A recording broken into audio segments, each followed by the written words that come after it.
عليكم ورحمة الله وبركاته. أعزائي التلاميذ تلاميذ تالتة إعدادي، إليكم بعض التمارين في الأغذية. Donc c'est une série d'exercices sur les aliments. قبل ما سميتو غتقراو التمارين، غتجاوبوا تحاولوا تجاوبوا على التمارين، توقفوا الفيديو حتى تجاوبوا على التمارين، عاد شوفوا الأجوبة، كملوا الفيديو. Exercice 1. Répondre par vrai ou faux. Le pain est un aliment complet. Le nitrate d'argent est un aliment. Le glucose est un aliment simple. L'eau iodée met en évidence les sels minéraux. Les glucides et les lipides sont des aliments énergétiques. Les protéines sont des aliments simples. Les chlorures sont mis en évidence par le nitrate d'argent. Exercice 2. Associer par flèches les éléments des deux ensembles selon leur relation. Aliments simples. Le glucose, l'amidon, le gluten, chlorure de sodium. Les réactifs chimiques. Le nitrate d'argent, l'acide nitrique, liqueur de Fehling et l'eau iodée. Les aliments riches en glucides, riches en lipides, riches en protéines et sels de calcium, riches en vitamines et en fibres, aliments bâtisseurs, aliments fonctionnels, aliments énergétiques. Exercice 3. Complétez le texte suivant. Le pain est constitué de plusieurs éléments. Il est appelé un. Le lait contient les quantités équilibrées en matière et renferme aussi des sels minéraux aidés. Donc c'est un aliment pour l'alimentation des enfants, alors que le pain est pauvre en quelques aliments simples. Donc c'est un aliment. Donc vous devez compléter ce texte. Exercice de raisonnement scientifique. L'exercice 1 de raisonnement scientifique. Un nourrisson âgé de 3 mois consomme 200 grammes de lait de sa mère 5 fois par jour et sa masse corporelle est de 6 kg à cet âge. Sachant que les boissons quotidiennes du nourrisson en protéines et 2,3 g par kilogramme de sa masse, 100 g de lait de la mère renferme 1,3 g de protéines. Premièrement, calculez la quantité de protéines offerte par la mère à son nourrisson. إذا هنا واحد الرضيع العمر ديالو 3 شهور يستهلك 200 غرام من الحليب من أمه 5 مرات في كل يوم. الوزن ديال الجسم ديالو 6 كيلوغرام. علما أن les boissons quotidiennes de nourrisson en protéines et 2,3 g par kilogramme. يعني الحاجيات les besoins ماشي les boissons les besoins هي الحاجيات اليومية للرضيع في كل يوم هي 2.3 غرام بالنسبة لكل كيلوغرام de sa masse. علما أن 100 غرام من الحليب de la mère renferme تحتوي على 1.3 غرام de protéines. إذا كل 100 غرام ديال الحليب ديال الأم فيها 1.3 غرام من البروتيدات. السؤال الأول: احسب كمية البروتيد التي يستهلكها الرضيع من أمه يعني في كل يوم. Que peut-on conclure de cette alimentation protéidique de ce nourrisson؟ ماذا يمكن استنتاجه فيما يخص هذه التغذية بالنسبة لهذا الرضيع؟ Déduire le risque que peut provoquer cette alimentation. ما هي الأخطار التي تهدد هذا الطفل إذا استمر على هذه التغذية؟ Exercice 2. Dans le but de mettre en évidence le rôle de la vitamine C, un savant a présenté des aliments qui contiennent de la vitamine C à l'ensemble 1 de souris, ensemble témoin. Des aliments dépourvus de vitamine C à l'ensemble de souris, à l'ensemble de souris. إذا باش نعرفوا خلاصة الأمر في هذا التمرين هذا، واحد العالم بغى يعرف الأهمية ديال الفيتامين سي بالنسبة للنمو ديال الجسم. إذا أشنو دار؟ واحد المجموعة ديال الفئران عطاها تغذية فيها الفيتامين سي، واحد المجموعة ديال الفئران أخرى عطاها التغذية بدون فيتامين سي. المجموعة الثانية. Les souris étaient pesées quotidiennement pendant toute la durée de l'expérience. إذا قام بوزن هذه الفئران طيلة مدة هذه التجربة. Les deux tableaux ci-dessous montrent l'évolution de la masse moyenne de ces souris selon le temps. Les souris de premier ensemble 1. يعني هنايا هذا الطابلو الأول فيه المجموعة الأولى اللي عطينا الفئران فيها الفيتامين سي. ها هو الطابلو. ها الطابلو الثاني بالنسبة للمجموعة الثانية اللي ما عطيناهمش الفيتامين سي. أشنو قال في السؤال الأول؟ Construisez sur le même graphe la variation de la masse moyenne de chaque ensemble de souris 1 et 2. يعني هنا غيترسم المنحى الذي يعبر على تطور نمو ديال كل مجموعة من الفئران، واحد وجوج في نفس المبيان. On utilise comme échelle يعني كنستعمل واحد السلم 1 cm sur l'axe des abscisses qui représente 4 jours, 1 cm sur l'axe des ordonnées qui représente 40 grammes. بالنسبة للمحور الأفاصيل كنستعمل واحد السلم كل 4 أيام بالنسبة لواحد سنتيمتر، وبالنسبة للمحور العمودي كنستعملو 40 غرام كل سنتيمتر. كل سنتيمتر كيمثل 40 غرام. Analyser les deux courbes obtenues، يعني قم بتحليل المنحنيين اللذين سنحصل عليهما. Que peut-on conclure concernant la vitamine C؟ ماذا يمكن استنتاجه فيما يخص هذا الفيتامين سي؟ Parmi les rôles joués par les aliments, il y a le rôle protecteur fonctionnel et le rôle constructeur.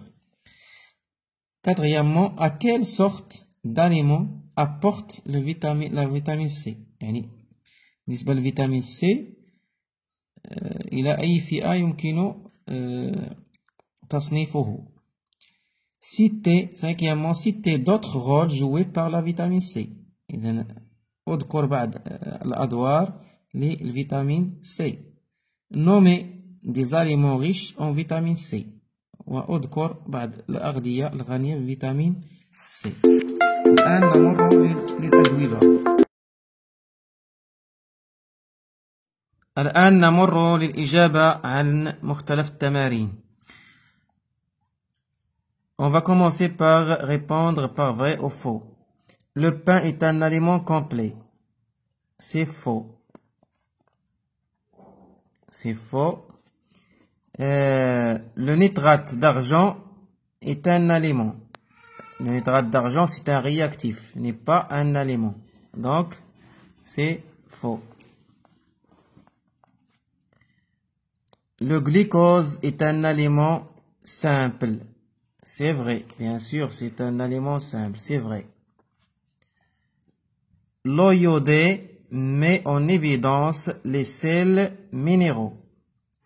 Non, l'eau iodée met en évidence l'amidon. Donc, c'est faux. Pas les sels minéraux. Les glucides et les lipides sont des aliments énergétiques. C'est vrai. Les protéines sont des aliments simples. C'est vrai. Les chlorures sont mis en évidence par le nitrate d'argent. C'est vrai. Maintenant, nous allons passer à l'exercice 2, associer par les flèches les éléments des deux ensembles selon leur relation. Premier groupe, le glucose. Le glucose, est-ce qu'on peut l'associer par le nitrate d'argent, l'acide nitrique, liqueur de Fehling, l'eau iodée? Donc, on va l'associer par le liqueur de Fehling. Et on met en évidence le glucose par le liqueur de Fehling. L'amidon. L'amidon, on met en évidence la présence de l'amidon par l'eau iodée. L'eau iodée. Le gluten, c'est un protide. Donc, pour mettre en évidence le gluten, on doit utiliser quoi? C'est l'acide nitrique. L'acide nitrique. Pour le chlorure de sodium, on doit utiliser le nitrate d'argent. Le nitrate d'argent.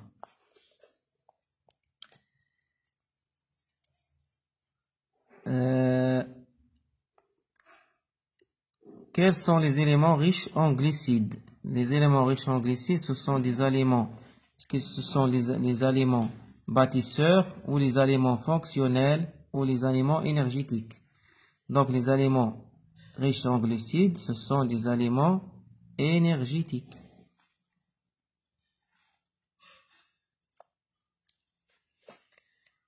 Riches en lipides, aussi, ce sont des aliments énergétiques. Riches en protides, ce sont des aliments bâtisseurs. Les aliments riches en vitamines et en fibres, ce sont des aliments fonctionnels.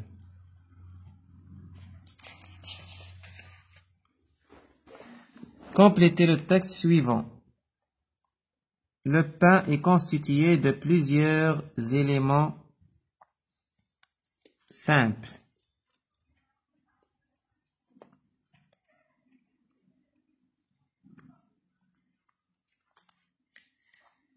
Il est appelé un aliment composé.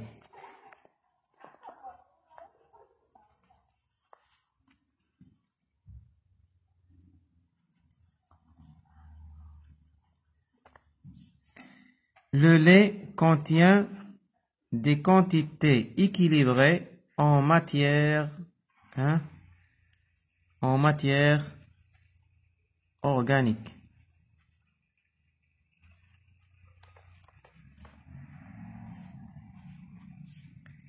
Il renferme aussi des sels minéraux et des vitamines.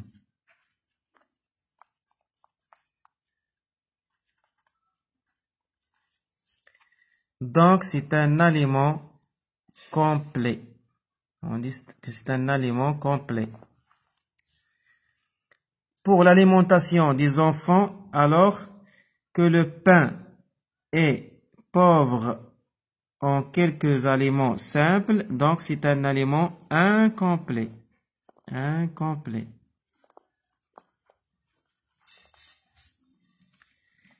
Exercice de raisonnement scientifique. Exercice 1. Pour l'exercice 1,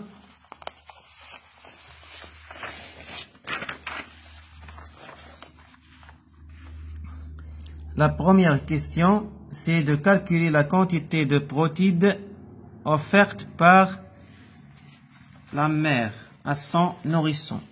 Donc, la quantité de protides offerte par la mère est, pour un jour, le nourrisson consomme 5 fois 200 grammes, c'est-à-dire 1000 grammes du lait qui contient 1,3 g de protides. Alors, 1000 multiplié par 1,3 g sur 100 est égal à 13 grammes. إذا هنايا كنعرفو حنايا بلي هو الرضيع خمسة د المرات كيقوم بعملية الرضاعة، كيرضع 5 د المرات من الأم ديالو، وفي كل مرة الأم ديالو كتعطيه 200 غرام. إذا في المجموع في 24 ساعة كتعطيه 1000 غرام. وحنا كنعرفو بلي كل 100 غرام ديال الحليب فيها 1.3 غرام ديال البروتيدات.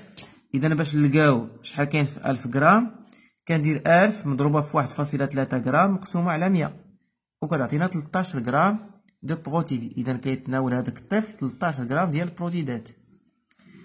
السؤال الثاني، بويسك 1 كيلوغرام. إذا غنمشيو للصياغة ديال السؤال الثاني. Que peut-on conclure de cette alimentation protidique de ce nourrisson؟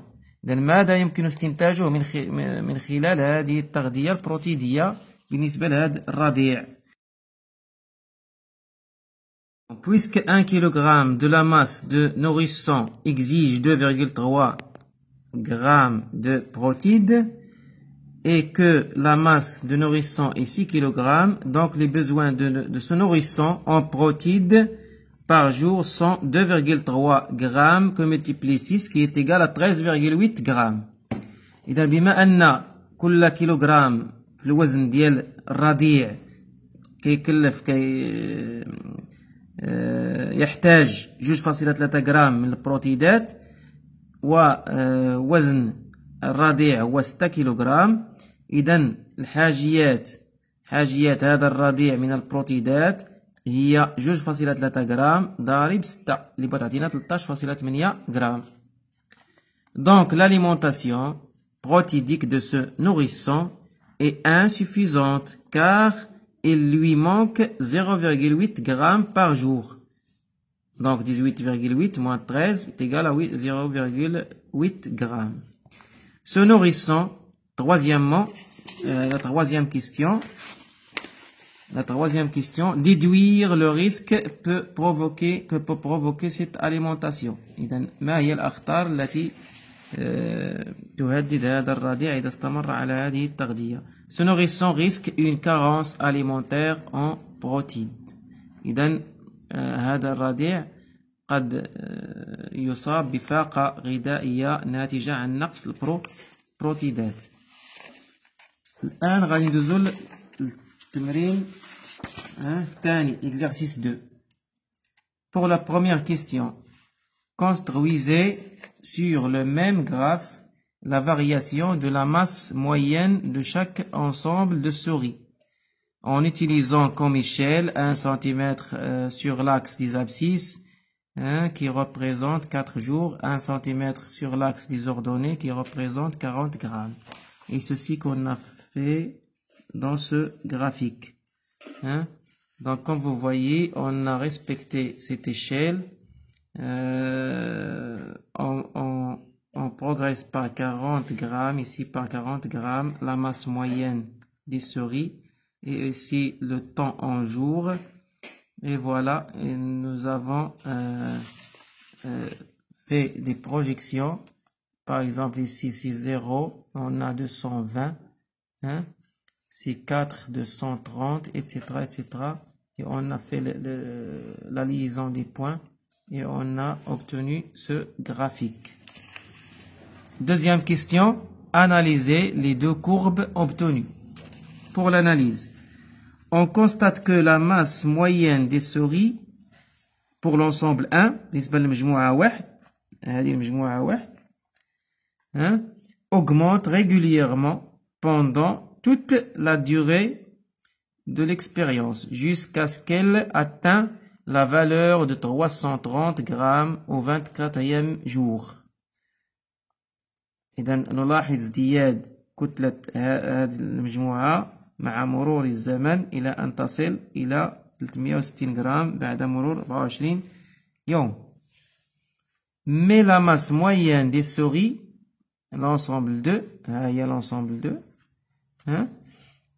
l'ensemble 2 a augmenté pendant les 14 jours premiers premiers jours de l'expérience sans atteindre la valeur de la masse moyenne, des souris de l'ensemble 1. Et après, il y a une baisse de masse entre le 14e, comme vous voyez, il y a une baisse ici, une baisse de la masse, 14e jour et 16e jour, pour rester ensuite stable. Il reste stable à 240 grammes jusqu'à 24e jour. Troisième question. Que peut-on conclure concernant la vitamine C? Troisièmement, l'absence de la vitamine C dans l'alimentation empêche la croissance normale. غياب الفيتامين C يعرقل النمو العادي للجسم.